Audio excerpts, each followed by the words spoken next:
नमस्कार। जय मिथिला, जय मैथिली।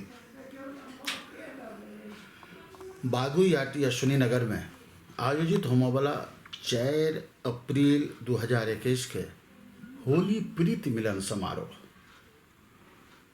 बुझते छे जे होली प्रेमक प्रतीक होइ छे। आ से मिलन समारोह ओहिठामक संस्था मिथिला सेवा ट्रस्ट आयोजित कयलनि अछि। और हमर सौभाग्य जे जनवरी में वही संस्था के अंतर्गत हम विद्यापति समारोह में गेल रही। पुनः होली मिलन में सेहो हमरा आदेश कयलनि अछि, आमंत्रित कयला अछि। तो पहुँच रहल छी हम 4 तारीख के संध्या काल होली प्रीत मिलन समारोह बागुई अश्विनी नगर में। अपने सब लोकनि से निवेदन, समस्त श्रोता सब लोकनि से निवेदन जो कोरोना के जे गाइडलाइन छै तकर पालन करैत आओ, फिर से एक बेर भेंट घाँट हेतै।